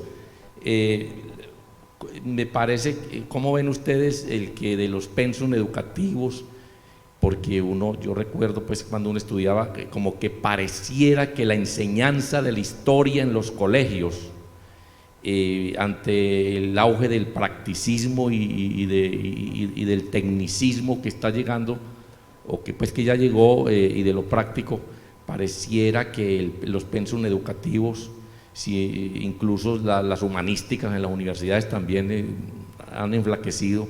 ¿Cómo ven ustedes eso de que la historia no se enseñe, no forme parte fundamental del pensum educativo? Es una pregunta que hago. La segunda es, escuché yo de ustedes algo como la memoria emocional. ¿Cómo ven ustedes el fenómeno que creo que corresponde a esto de la memoria emocional, de tumbar las estatuas? Por ejemplo, en Bogotá, la estatua de Gonzalo Jiménez de Quesada, llegaron unos indígenas y unas personas y la derribaron. Igualmente está pasando en otras partes del mundo y aquí mismo en Colombia, eso de tumbar las estatuas, porque ese tipo que está representado en esa estatua fue un sátrapa, fue un tirano, y escuché yo la memoria emocional. Dejo pues esas dos, hay muchas otras, pero esas dos preguntas. Muchas gracias por la atención. Bueno, yo voy con relación a lo que planteo con el general en su laberinto, por ejemplo. Es inevitable no decir que estaba enfermo, que estaba macilento, que le decían longanizo. Es en cuanto al sentido crítico de la figura de Bolívar. ¿Quién traiciona a Bolívar? Bolívar mismo. Podemos analizar históricamente a tres tipos de Bolívar. El Bolívar anterior a conocer a Napoleón, puede ser ahí un punto de inflexión. El Bolívar revolucionario, que se acaba cuando va al Perú y le empiezan a sobar las charreteras en la gran ciudad de los virreyes y empieza todos sus proyectos monárquicos. Entonces Bolívar traiciona a Bolívar y traiciona el proyecto republicano. Es a eso a lo que me refiero cuando falta más criticidad, y pues nos demoraríamos días enteros hablando con bibliografía en mano a qué me refiero, y no estoy negando el estilo pues y la gran escritura de los dos autores que nombré principalmente, pero vamos por ejemplo al Bolívar de Álvaro Miranda en la otra ala del Cuervo, o a la figura bolivariana que plantea un autor gigante como el gran intelectual Arturo Uslar Pietri, que sin nombrarlo lo está nombrando con las lanzas coloradas porque está contando la historia del enemigo, ¿cierto? De los soldados de Tomás José Rodríguez Boves.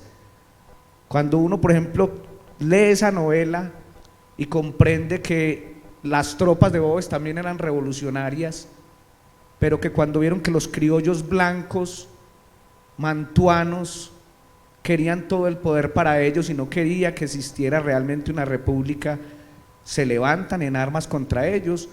¿Y cuál es el aliado más cercano? España, ¿cierto? Entonces, de algún modo, hablar de traición, vuelvo al punto, es Bolívar quien traiciona sus propios principios de revolucionario. Incluso hay un libro muy bello escrito por Álvaro Gómez Hurtado que se llama La Revolución en América. Álvaro, un gran intelectual sin duda, donde tiene un capítulo grande donde dice Bolívar contrarrevolucionario, ¿sí? Y lo justifica obviamente desde su postura también de conservador progresista. Sabemos que puede ser anacrónico, pero así sucedió. Los liberales dijeron que eran santanderistas y los conservadores dijeron que eran bolivarianos, aunque haya un anacronismo pues ahí desde el solo concepto en la fundación de ambos partidos. Pero para terminar de responderles, sí, o sea, por muy buena pluma que tengan, nos están volviendo a contar lo mismo. Reitero, cuando Pablo Montoya vuelve y nos dice Bolívar fue traicionado, no fue a profundidad a las fuentes, es lo que yo concibo, porque no nos está contando algo nuevo, sino lo mismo viejo bajo una pluma maravillosa, pero que va a seguir reforzando ese discurso de poder de los que hablábamos al principio. Me parece un libro maravilloso. Me parece un libro maravilloso, además por la forma como coge los elementos históricos, que arranca inicialmente con todo lo que tiene que ver con el carnaval, ¿sí? Y todo lo que este profesor, que no es bien querido, termina viviendo y padeciendo para poder de algún modo demostrar que Bolívar no es el santo de su devoción. Y como decía Omar al principio, sin duda pues se basó sobre todo en Sañudo. Algo, yo he hablado con Evelio, he tenido la oportunidad de compartir con el maestro, que incluso le sugería al maestro Pedro que lo invitáramos acá al Peñol, y Evelio reconoce que ahí en esa novela se pegó más de una sola fuente. Entonces, por muy buena que sea, creo que también le faltó en la crítica que estamos haciendo profundizar en otras fuentes para poder dimensionar a un Bolívar, digamos, de una forma más ecuánime, ¿sí? Cuando uno va a analizar a un personaje, lo va a estudiar, lo va a escribir, a reescribir, pienso que debe de ser, apartarse también de sus emociones. Si uno lee al Córdoba, por ejemplo, de Santuario, Córdoba es el mejor modelo de cristiano, ¿sí? Así lo dicen los historiadores santuarianos. Pero a uno a ver, entonces piensa uno, pues será el Blas Tepes empalando a los musulmanes, pues, porque Córdoba pues era violentísimo. Entonces, negar esas cosas, por ejemplo, el carácter violento de Córdoba, que él mismo lo asumió ante el Congreso cuando lo querían juzgar por la muerte del sargento Carmen Valdés. Por ejemplo, la gran historiadora doña Pilar Moreno de Ángel se gasta alrededor de 62 páginas disculpando la muerte de Carmen Valdés, cuando un elemento tan sencillo y tan humano como fueron los celos sobre la mujer Ignacia Tovar, que es tan fácil de solucionar en 2-3 páginas y que está más cercano a la realidad propia, sí, es un asunto de celos, y es el general el que le dice al sargento: no vas allá porque ya es mía, y el man se salta no solo la decisión de su comandante, sino también del nuevo amante de ella. Entonces hay un leitmotiv, por decirlo de algún modo, más real que disculpar el acto de insurrección en 62 páginas. Y con respecto a la memoria emocional, creo que ahí le estoy respondiendo de algún modo. La misma Pilar Moreno de Ángel habla, cuando escribe su biografía sobre Córdoba, del Alto del Yagual, y cuando uno va a Casanare no hay ningún alto, pues es que es solo la altillanura en el nombre, es el Hato del Yagual, ¿cierto? Entonces de ahí también la necesidad, que alguna vez creo que lo hablábamos con Omar, de ir al territorio. En el caso pues de la novela me refiero, de Córdoba hay 52 biografías que la mayoría se copian. Yo creo que las más responsables son la doña Pilar Moreno de Ángel, y en términos militares muy importante la del general Álvaro Valencia Tovar, y de ahí para allá todas se copian de esas dos y tienden a ser apologéticas, para nada hay un sentido crítico con el mismo personaje. Y si uno quiere narrar a un personaje y hacerlo histórico, hay que bajarlo de la nube, ¿cierto? Hay que bajarlo de esa divinidad para que sea más nuestro, para poderlo comprender de algún modo. Por ejemplo, yo acá propongo, y tiene que ver pues a partir de las mismas prosopopeyas del siglo XIX, a un Córdoba moreno, cetrino, ¿cierto? Un Córdoba moreno, porque doña Pascuala Muñoz de Córdoba era negra, ¿sí? Ahí también hay un crimen de odio, por ejemplo, hay un crimen de raza, como pasó con el almirante Padilla. O sea, toda esa discursividad, y cierro con esto, que nos ha traído el mito fundacional de la República de Colombia, está llamado a volverse a reanalizar, a reinterpretar, pero con las fuentes también, porque ahí están, ¿sí? Santander es el único que le responde a Bolívar, por ejemplo, en el año 26. ¿Quién es el nuevo rey o emperador en este imperio? Páez, Montilla, Padilla. A ninguno quiero como jefe supremo, vitalicio y coronado. Dejaré de ser colombiano y sacrificaré mi fortuna para pelear contra tal régimen, ¿cierto? Y esa es la palabra de un traidor, es mi pregunta. Creyeron que podían comprarme con el Principado de Cundinamarca, pero yo soy más feliz viviendo en un gobierno donde nada es vitalicio y las leyes tienen fuerzas por sí propias. Entonces, ¿esas son las palabras de un traidor? ¿O es que no hemos profundizado en los escritos de un Santander porque nos hemos casado con una visión unilateral de la historia? Listo, ¿de pronto otra pregunta o queda algo? Bueno, no, y para responder la pregunta sobre la educación, pues que me parece fundamental, y vuelvo y retomo algo que veníamos planteando hace un rato,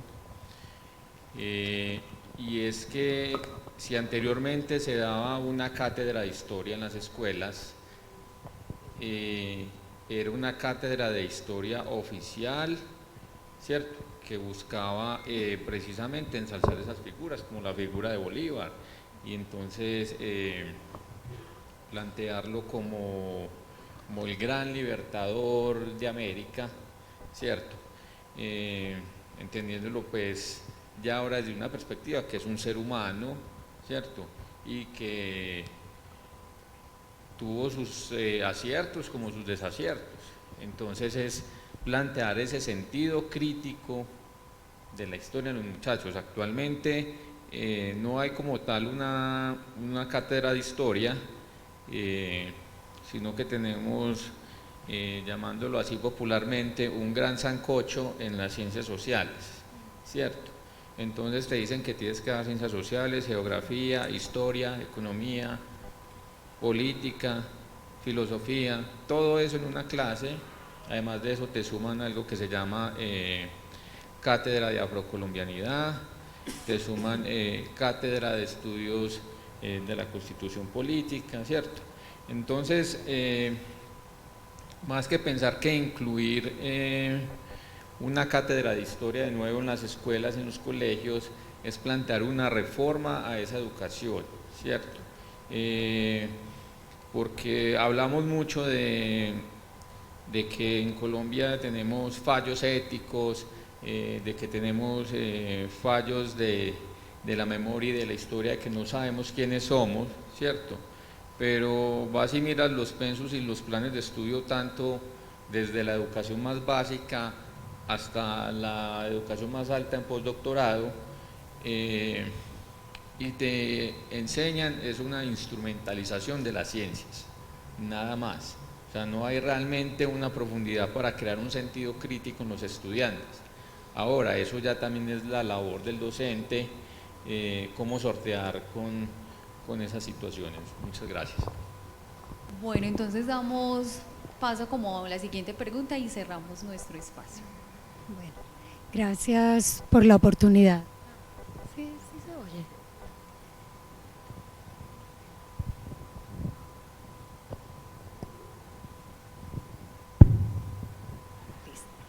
Gracias por la oportunidad. Bueno, yo tengo una frase que siempre me ha gustado, que es: el que no conoce la historia está condenado a repetirla o a su historia, pero hoy la revalúo. De hecho, revalúo muchas cosas que yo antes las daba por hecho, porque la historia es una crítica, ¿cierto? Bueno, hay muy poco tiempo y esto da para mucha tela que cortar.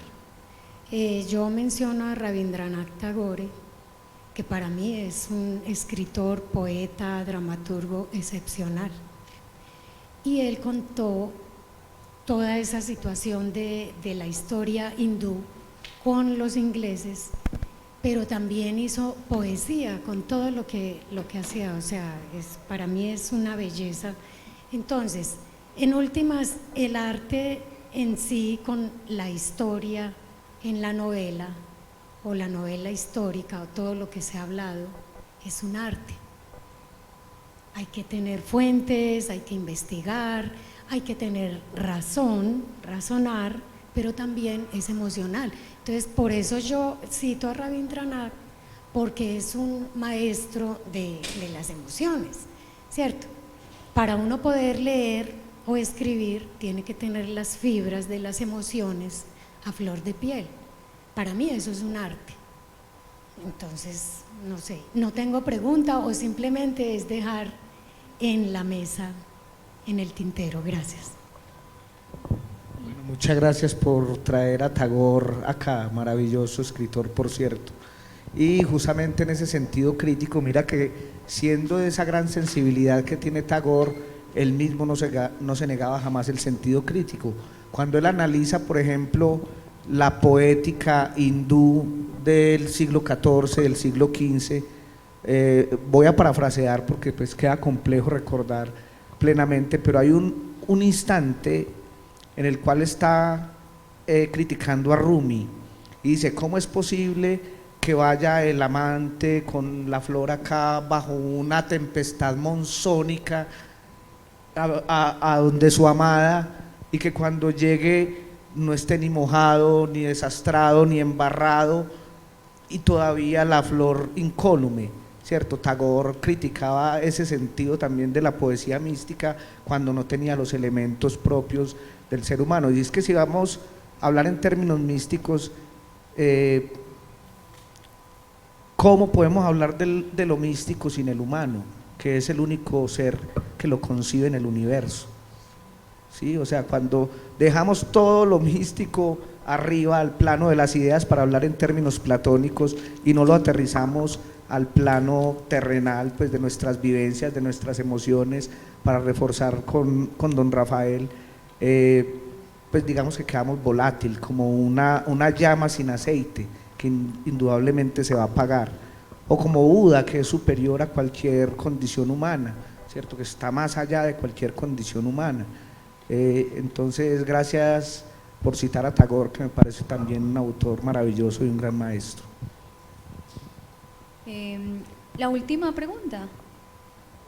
Aprovecho que tengo el micrófono en la mano. No, ya quien iba a preguntar no lo va a hacer. No, solo recordar, bueno, ya que dentro de un momentico va a estar Carlos Mario Mico con su comedia El Quijote de Soacha, para que entonces de pronto, una vez termine esto, porque ya va el maestro de ceremonia, se le va a entregar un pequeño souvenir a los que intervinieron, de pronto salir, tomar un tintico o algo y volver al Quijote. Después va a haber un descansito como unos 10 minutos mientras Carlos Mario instala algo ahí en el S ya.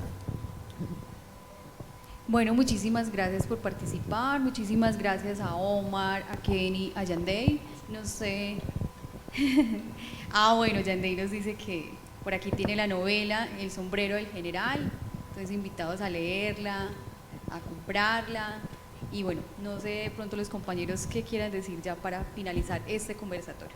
Perdón, que eso es otro. Mañana va a estar instalada también la librería Grámata aquí, que el año, igual que el año pasado, nos acompaña este año y va a traer novelas, los libros de los autores que han estado en Encuna. Entonces esperamos que Yandey también ponga su novela ahí para adquirirla, que yo la leí, es una novela que la recomiendo, muy bella y crítica, muy interesante, sobre José María Córdoba y de su paso también por el Peñol horas antes de que lo asesinaran. Le agradecemos a las librerías que tan difícil la tienen por no asistir a cuando los autores emergentes estamos.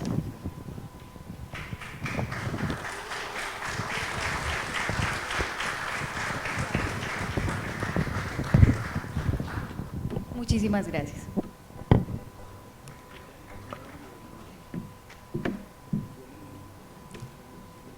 Muchas gracias de nuevo a Kenny, Yandey, también para Omar, y este conversatorio que hemos tenido la fortuna que sea dirigido por Dora Carmina, bibliotecóloga o actualmente coordinadora de la Biblioteca Pública Municipal del Peñol. De nuevo un aplauso fuerte para ellos que nos acompañaron en este escenario. Estamos en el marco del segundo Encuentro Nacional de Narrativas en el municipio del Peñol, en Cuna, y nos satisface mucho que este teatro esté visitado por ustedes. Ya lo decía ahorita don Pedronel, en un momento tendremos otras actividades, y mañana también pues tendremos desde la mañana un taller de poesía, memoria y tiempo en Mis Letras. A las 2 de la tarde el saludo de bienvenida a los escritores. A las 2:15 de la tarde está programado el arte de poetizar la naturaleza. Hoy se dio una noticia en la tarde por motivos personales, específicamente por temas de salud. Uno de los escritores invitados, William Ospina, no va a poder acompañarnos mañana en este conversatorio. Sin embargo, tendremos una conferencia, una charla con la magíster también en literatura que se ha preparado para este evento, Diana Jaramillo, así que estaremos mañana igual en este espacio, 2 de la tarde, con la programación como se tiene pues ya establecida. Queremos entregar unos agradecimientos y reconocimientos a quienes hoy nos acompañan en el escenario. El Peñol, 28 de julio de 2023, escritor Yandey Marcel Solvillerte, El Peñol Antioquia. Apreciado maestro, le agradecemos con sinceridad su importante participación en el segundo Encuentro Nacional de Narrativas en Cuna 2023. Consideramos como muy valiosa para la comunidad peñolense su intervención en el conversatorio Reflexionemos en torno a la historia y a la literatura. Esperamos seguir contando con usted en muchas oportunidades. Afectuoso saludo, Sorania Andrea Marín, alcaldesa del municipio del Peñol. Quiero invitar a Liliana López, secretaria de Planeación Municipal, para que haga entrega de algunos obsequios que tenemos para quienes están con nosotros en el escenario.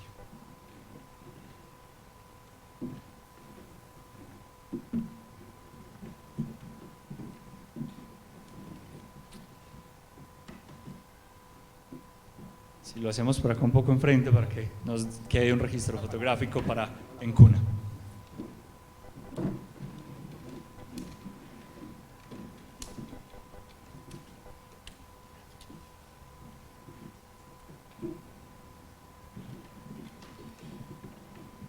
El Peñol, 28 de julio de 2023, escritor Kenny Díaz Osorio, El Peñol Antioquia.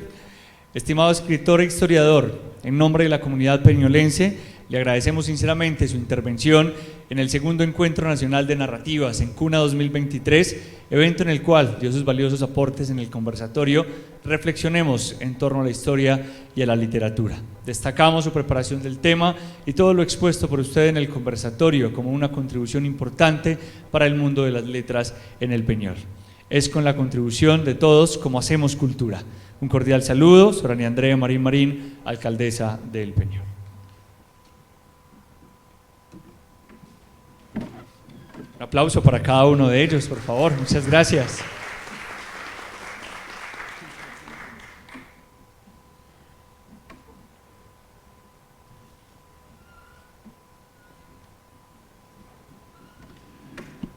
Escritor Omar García Cano, El Peñol Antioquia, apreciado escritor e historiador.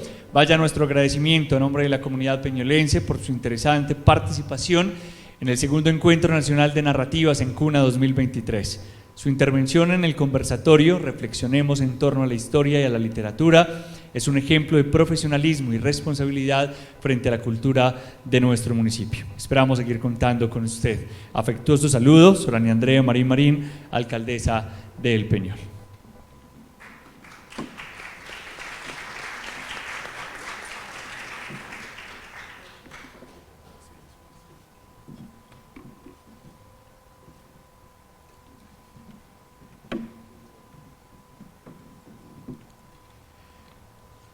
Escritora Dora Carmina Buitrago, El Peñol Antioquia, apreciada literata.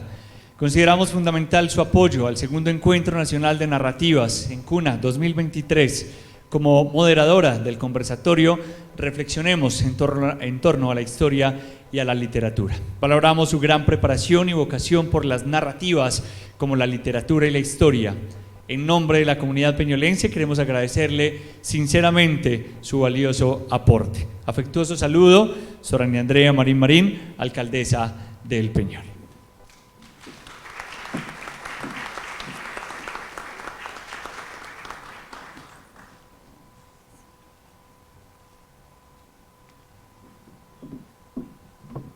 Muchas gracias, Liliana López, secretaria de Planeación del municipio del Peñol. De nuevo, para Kenny, para Omar, para Yandey, Dora Carmina, que estuvo como moderadora de este conversatorio, gracias por participar y por hacernos parte también de este segundo encuentro nacional de narrativas, con sus conocimientos, con su participación, pero sobre todo con una preparación importante, además porque se nota que vienen trabajando en un proceso hace mucho tiempo. Kenny y Omar desde la revista La Nave de los Necios, Yandey, que desde hace un tiempo ya está radicado en el municipio y que ya nos ha acompañado en diferentes conversatorios. Para ustedes muchas gracias, felicitaciones por esta preparación, y Dora también, quien tuvo una fuerte preparación para un conversatorio con 3 hombres muy interesantes en este Encuentro Nacional de Narrativas. Muchas gracias, un aplauso para ellos de nuevo.